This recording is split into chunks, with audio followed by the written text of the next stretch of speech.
Hello friends, नमस्कार। Youth competition times के official YouTube channel YCT book official पे मैं मुकेश वर्मा एक बार फिर से आप सबका अपनी इस क्लास में बहुत बहुत स्वागत करता हूं। तो फ्रेंड्स, हम लोग पॉलिटी की क्लास एकदम अंतिम दिशा में लेके अग्रसर हो गए हैं।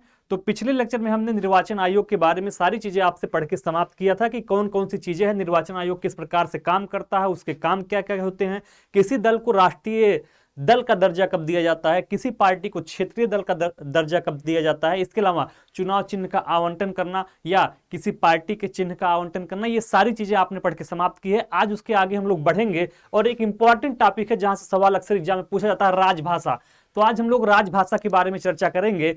राजभाषा में कौन कौन से प्रमुख अनुच्छेद हैं, कितने स्टेट में राजभाषा हिंदी है, या राजभाषा से संबंधित जो भी प्रॉब्लम आपके सामने आ सकते हैं एग्जाम में, उनको सॉल्व करने की पूरी कोशिश करेंगे आज की क्लास में। तो आइए चलते हैं और देखते हैं राजभाषा के संबंध में। देखिए, राजभाषा का अगर हम लोग बात करें कि उल्लेख कहां पे किया गया है, तो राजभाषा आपका भाग 17 में दिया गया है। ठीक है, संविधान के भाग 17 में आपकी राजभाषा का वर्णन किया गया है। ठीक, संविधान के भाग 17 में आपका राजभाषा दिया गया है। चीजें क्लियर हो गई। तो अगर पूछे राजभाषा, कभी कभी भाग को मिलाने के लिए ही आ जाता है, निर्वाचन आयोग किसमें है, संघ लोक सेवा आयोग किसमें है, राजभाषा किसमें है, तो राजभाषा आपका भाग 17 के अंतर्गत दिया गया है। ठीक है, तो भाग 17 में राजभाषा है। किस अनुच्छेद से किस अनुच्छेद तक अगर ये पूछे तो अनुच्छेद 343 से लेके 353 तक में। ठीक है, तो 351 तक में, 343 से लेके 351 तक में ये सारी चीजें आपकी दी गई हैं।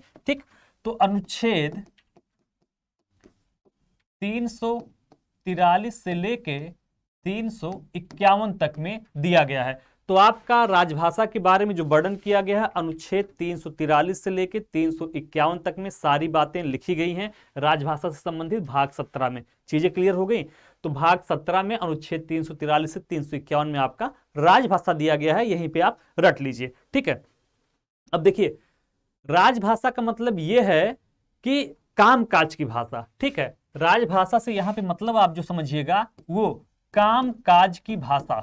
ठीक है, तो मतलब सरकारी कार्यालयों में कामकाज की जो भाषा होगी उसके बारे में यहां पे चर्चा की जा रही है। ठीक है, राष्ट्रीय भाषा और राजभाषा दोनों में उसी तरीके से अंतर है जिस तरीके से देशद्रोह और राजद्रोह में अंतर होता है। राजद्रोह में मतलब ये होता है कि किसी सत्ता के खिलाफ लिखना या बोलना या कोई आंदोलन करना, वो राजद्रोह है। और अपने देश के खिलाफ द्रोह कर देना, वो आपका देशद्रोह कहलाता है, देश से गद्दारी करना। उसी प्रकार से राष्ट्रीय भाषा मतलब पूरे राष्ट्र की एक भाषा हो जाए तो वो हो जाएगी आपकी पूरे राष्ट्र की भाषा। और राजभाषा मतलब ये होता है कि कामकाज करने वाली भाषा। ठीक है, तो देश की सबसे लोकप्रिय जो भाषा होती है उसी को राजभाषा घोषित किया गया। तो हिंदी को भारत की राजभाषा घोषित की गई है। ठीक है, भारत की राजभाषा क्या घोषित किया गया है, हिंदी को भारत की राजभाषा आपकी घोषित की गई है। चीजें क्लियर हो गई। तो हिंदी आपकी भारत की राजभाषा है। ठीक है, इसके अलावा इसको दरबारी भाषा भी कहते हैं, क्योंकि राजकाज की भाषा है, तो इसी भाषा को हम लोग दरबारी भाषा के रूप में भी जानते हैं। ठीक है, अब देखिए, कब हिंदी को राजभाषा कब घोषित किया गया, तो 14 सितंबर 1949 को। ठीक है, 14 सितंबर 1949 को आयंगर फार्मूला के आधार पे। किस फार्मूला के आधार पे, आयंगर फार्मूला। ठीक है, आयंगर फार्मूला। चीजें क्लियर हो गई। तो 14 सितंबर 1949 को आयंगर फार्मूला के आधार पे ही हिंदी को भारत का क्या घोषित किया गया था, राजभाषा घोषित किया गया था। कब घोषित किया गया था, 14 सितंबर को। तो इसी कारण से ही 14 सितंबर को हम लोग हिंदी दिवस के रूप में मनाते हैं। चीजें क्लियर हो गई। आज समझ में आ गया कि हिंदी दिवस के रूप में 14 सितंबर को क्यों मनाया जाता है। तो भैया, क्योंकि 14 सितंबर 1949 को आयंगर फार्मूला के आधार पर ही हिंदी को राजभाषा घोषित किया गया था, इसलिए तभी से प्रत्येक वर्ष 14 सितंबर को हिंदी दिवस के रूप में मनाया जाता है। चीजें क्लियर हो गई। तो हिंदी दिवस के रूप में कब से मनाया जाता है, 14 सितंबर 1949 को हिंदी दिवस को मनाया जाता है, क्योंकि इसी दिन आयंगर फार्मूला के आधार पे हिंदी को भारत की राजभाषा घोषित की गई थी। ठीक है, हिंदी को राजभाषा घोषित करने की मांग अगर पूछे सर्वप्रथम किसने किया था, तो हिंदी को राजभाषा घोषित करने की मांग सबसे पहले आपका बाल गंगाधर तिलक ने किया था। ठीक है, किसने किया था? बाल गंगाधर तिलक ने। ठीक है, तो बाल गंगाधर तिलक ने सबसे पहले हिंदी को राजभाषा घोषित करने की मांग की थी। चीजें क्लियर हो गई? तो अगर आपसे कभी एग्जाम में पूछे कि राजभाषा को हिंदी को राजभाषा घोषित करने की मांग सर्वप्रथम किसने किया था, तो आपके बाल गंगाधर तिलक ने किया था। ये सब कुछ फैक्चुअल नॉलेज है जिसका ज्ञान होना आपको जरूरी है। ठीक है, भारत में लगभग 44% लोग हिंदी बोलते हैं। ठीक है, लगभग 44% हिंदी बोलते हैं। तो भारत में लगभग 44% लोग आपका हिंदी बोलते हैं। चीजें क्लियर हो गई?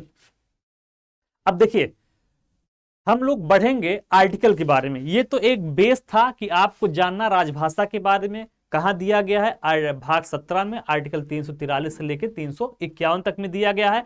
आयंगर फार्मूला के आधार पर 14 सितंबर 1949 को हिंदी को राजभाषा के रूप में घोषित किया गया। हिंदी को राजभाषा के रूप में घोषित करने की मांग सर्वप्रथम बाल गंगाधर तिलक ने किया था। भारत में लगभग 44% लोगों के द्वारा हिंदी बोली जाती है। ये तो आपका बेस हुआ जो यहां से क्वेश्चन बन सकते हैं। अब इसके आगे बढ़ेंगे और देखेंगे अनुच्छेद 343 में क्या चीजें लिखी गई हैं। ठीक है, अनुच्छेद 343, चीजें क्लियर हो गई? तो अनुच्छेद 343 में कौन कौन सी चीजें वर्णित की गई हैं, इसके बारे में हम लोग चर्चा करेंगे। ठीक है, तो संघ की राजभाषा हिंदी को घोषित किया गया है। तो इस अनुच्छेद के अंतर्गत संघ की राजभाषा क्या होगी? हिंदी होगी। तो संघ की राजभाषा हिंदी होगी, हिंदी होगी। चीजें क्लियर हो गई? तो संघ की राजभाषा क्या होगी? हिंदी होगी। किसके अंतर्गत? अनुच्छेद 343 के अंतर्गत। तो अनुच्छेद 343 के अंतर्गत संघ की राजभाषा हिंदी को घोषित किया गया है। चीजें क्लियर हो गई? तो 343 में क्या कहा गया है कि संघ की जो राजभाषा होगी वो हिंदी होगी। इस बात की चर्चा कहां की गई है? तो आर्टिकल 343 में की गई है। ठीक है, इसके अलावा बात करते हैं हम लोग अनुच्छेद 344 में क्या लिखा गया है भैया। ठीक है, ये तो होगी 43 के बारे में। अब देखेंगे अनुच्छेद 344 में क्या कहा गया। तो फ्रेंड्स, अनुच्छेद 344 में राजभाषा के संबंध में आयोग और संसद के समिति की चर्चा की गई है। ठीक है, तो इसमें राजभाषा आयोग व संसद में इससे संबंधित समिति, ठीक है, और संसद के समिति की चर्चा की गई है। ठीक है, संसद के समिति की चर्चा की गई है। चीजें क्लियर हो गई भैया? तो अनुच्छेद 343 में कहा गया कि संघ की राजभाषा क्या होगी? हिंदी होगी। 344 में कहा गया है कि इसमें राजभाषा आयोग के बारे में और संसद के समितियों की चर्चा कहां की गई है? आर्टिकल 344 में। ठीक है, प्रथम राजभाषा आयोग के अध्यक्ष कौन थे? तो बाल गंगाधर खेर थे। ठीक है, बाल गंगाधर खेर। तो अगर आपसे पूछे राजभाषा प्रथम अध्यक्ष, तो इसके जो प्रथम अध्यक्ष थे वो कौन थे? वो थे आपके बाल गंगाधर खेर भैया।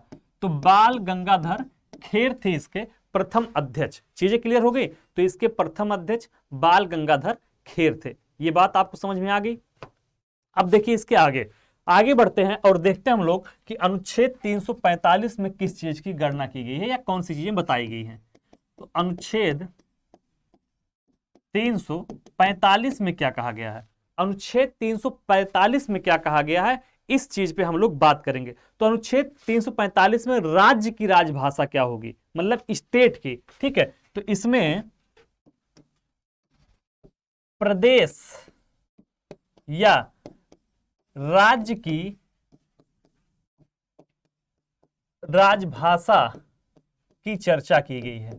ठीक है, तो देखिए संघ की राजभाषा कहां बताई गई है? 343 में, और 345 में प्रत्येक राज्य की राजभाषा की चर्चा की गई है। अब ये देखिए, संघ की राजभाषा हिंदी होगी, लेकिन प्रत्येक राज्य की राजभाषा अलग अलग होगी। ठीक है, ये नहीं है कि हर राज्य, हर स्टेट, चाहे वो आपका कन्नड़ स्टेट हो, जैसे आपके केरल में हो, कर्नाटक में हो, या साउथ इंडियन की जो स्टेट है वहां भी हिंदी ही राजभाषा होगी, ऐसा नहीं है। हर जगह की राजभाषा हर स्टेट की अलग अलग है। तो कुल मिला के 9 राज्यों की राजभाषा क्या है? हिंदी है। तो भैया 9 राज्यों की राजभाषा हिंदी है। ठीक है, 9 राज्यों की राजभाषा क्या है? हिंदी दिया गया है। तो इसमें कहा गया है 345 में राज्यों की राजभाषा की चर्चा की गई है और 9 राज्यों की राजभाषा क्या दी गई है? हिंदी दी गई है। ठीक है, तो वर्तमान में 9 राज्यों की राजभाषा हिंदी है। चीजें क्लियर हो गई? अगला देखिए, अनुच्छेद 346 क्या कहता भैया? अनुच्छेद 346 क्या कहता? तो फ्रेंड्स, अनुच्छेद 346 में राज्य और राज्य के बीच में, केंद्र और राज्य के बीच में जो पत्राचार होता है, जो कागज भेजा जाता है, जैसे केंद्र सरकार से राज्य सरकार को कोई डॉक्यूमेंट भेजना है, राज्य सरकार से केंद्र सरकार को भेजना है, राज्य को आपस में कोई पत्राचार करना है, तो इसके बारे में बताया गया है आपका कहां पे? 346 में। ठीक है, क्या होगी? हिंदी या इंग्लिश होगी। तो भैया एक राज्य और दूसरे राज्य के बीच में, इसमें यही कहा गया है कि राज्य के बीच में, ठीक है, या राज्य और केंद्र के बीच में, पत्राचार की जो भाषा होगी, पत्राचार की भाषा वो क्या होगी? वो या तो हिंदी होगी या क्या होगी? इंग्लिश होगी। चीजें क्लियर हो गई? तो भैया राज्य के बीच में, राज्य केंद्र के बीच में जो पत्राचार की भाषा होगी वो या हिंदी होगी या इंग्लिश होगी। ये कहां कहा गया है? आर्टिकल 346 में कहा गया है। चीजें क्लियर हो गई? 43 आपने पढ़ लिया, 44 आपने पढ़ लिया, 45 में पढ़ लिया और अब आगे हैं 46 पे। 43 में आपने पढ़ा कि राज्य संघ की राजभाषा हिंदी होगी। 44 में आपने क्या पढ़ा? तो 44 में आपने राजभाषा आयोग के बारे में और संसद की समितियों के बारे में पढ़ा। 45 में आपने स्टेट यानी राज्यों की राजभाषा के बारे में पढ़ा कि अलग अलग होगी, 9 राज्यों की राजभाषा ये होती है।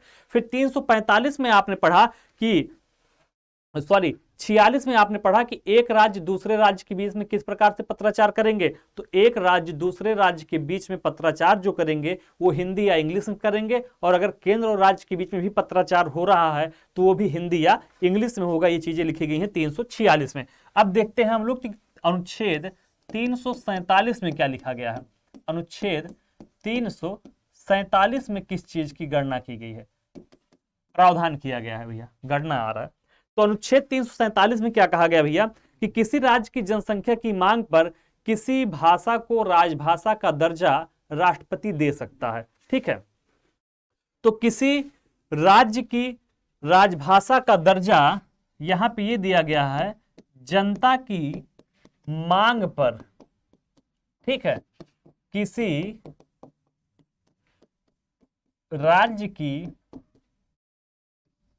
भाषा को राजभाषा का दर्जा कौन दे सकता है? तो राजभाषा का दर्जा राष्ट्रपति दे सकते हैं, राष्ट्रपति दे सकते हैं। चीजें क्लियर हो गई? तो देखिए, जनता की मांग पर किसी राज्य की भाषा को राजभाषा का दर्जा किसके द्वारा दिया जाएगा? राष्ट्रपति के द्वारा। ये बातें 347 में कही गई हैं। क्या कही गई है 347 में? कि जनता की मांग पर किसी राज्य की भाषा को राजभाषा का दर्जा राष्ट्रपति दे सकते हैं। ये चीजें कहां कही गई हैं आपकी? अनुच्छेद 347 के अंतर्गत इसको कहा गया है। ठीक है, इसके अलावा 348 में क्या कहा गया है? देखिए, आर्टिकल 348 में क्या कहा गया है? तो भैया आर्टिकल 348 के अंतर्गत इसमें कहा गया है कि सुप्रीम कोर्ट या हाई कोर्ट की जो भाषा होगी की भाषा वो इंग्लिश होगी भैया, ENGLISH, तो इंग्लिश होगी।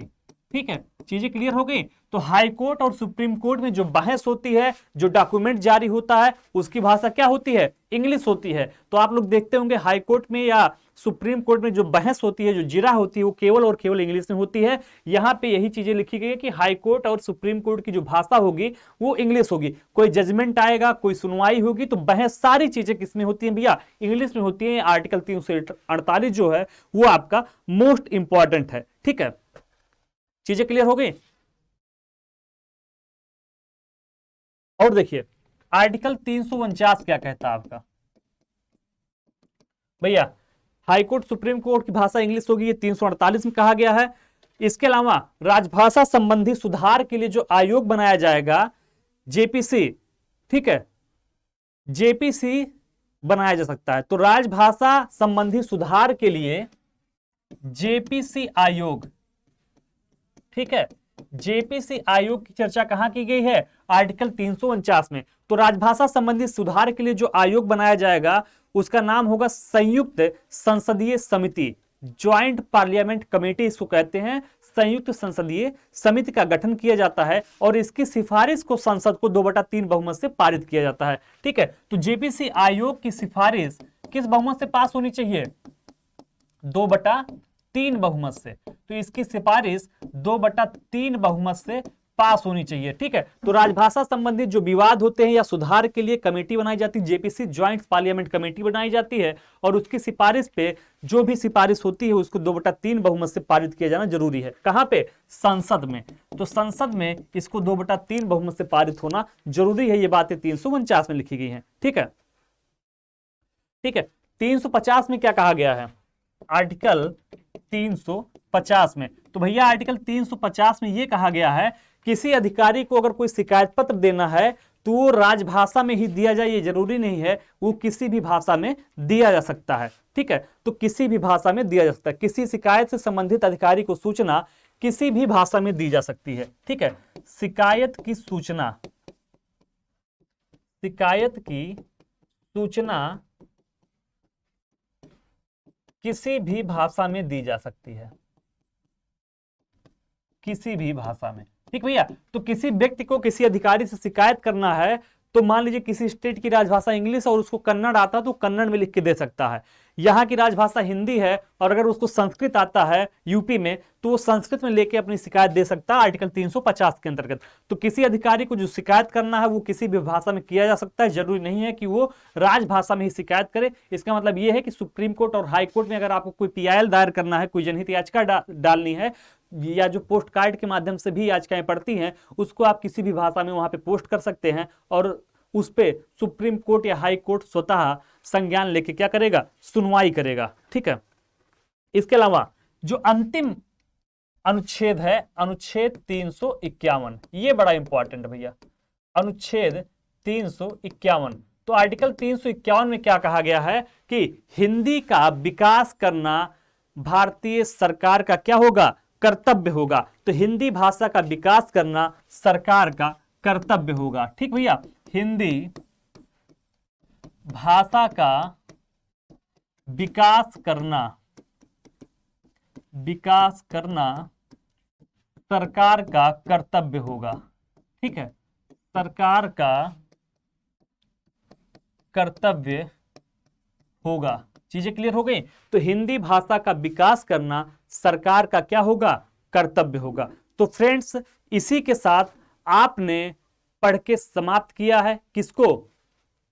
राजभाषा के बारे में, जिसको दिया गया था आपके भाग 17 में। इसके अलावा भाषा की चर्चा आपकी कहां की गई है? अगर भारतीय संविधान की बात करें तो अनुसूची 8 में भाषा की चर्चा आपकी की गई है। ठीक है, अनुसूची 8 किससे संबंधित है? भाषा से संबंधित है। ठीक है, तो अनुसूची 8 में वर्तमान में कितनी भाषाएं हैं?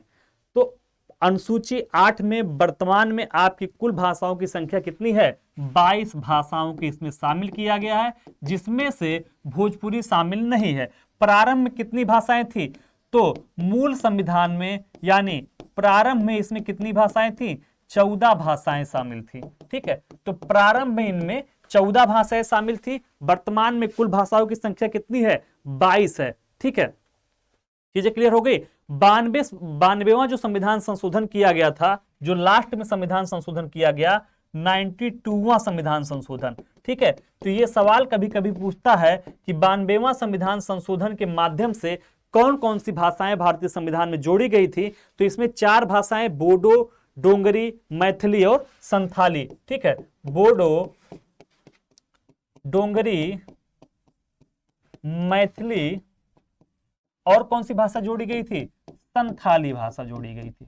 चीजें क्लियर हो गई। तो इसके माध्यम से भारतीय संविधान में बोडो, डोंगरी, मैथिली और संथाली ये 4 भाषाएं आपकी जोड़ी गई थी। ठीक है, इसके अलावा पहला संशोधन इसमें हुआ था 21वां संविधान संशोधन, जिसके द्वारा इसमें सिंधी भाषा को जोड़ा गया था। ठीक है, 21वां संविधान संशोधन सर्वप्रथम किया गया था, 21वां संशोधन। ठीक है, 21वां संशोधन के द्वारा इसमें 15वीं भाषा जोड़ी गई थी, 15वीं भाषा।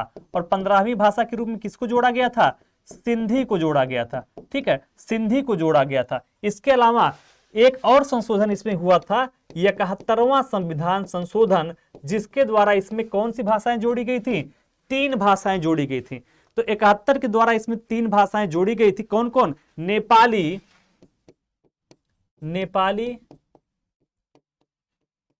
मणिपुरी। ठीक है, नेपाली, मणिपुरी और कोंकणी भाषा। ठीक है, कोंकणी भाषा। अब देखिए भैया, प्रारंभ में कितनी भाषाएं थी, जब भारतीय संविधान बना तो प्रारंभ में 14 भाषाएं थी। फिर 21वां संविधान संशोधन किया गया और सिंधी भाषा को शामिल किया गया तो 15 भाषाएं हो गई। ठीक है, 21वां संविधान संशोधन द्वारा एक भाषा जोड़ी गई, 15 हो गई। इसके बाद 71वां संविधान संशोधन किया गया और 3 और भाषा जोड़ी गई, नेपाली, मणिपुरी और कोंकणी।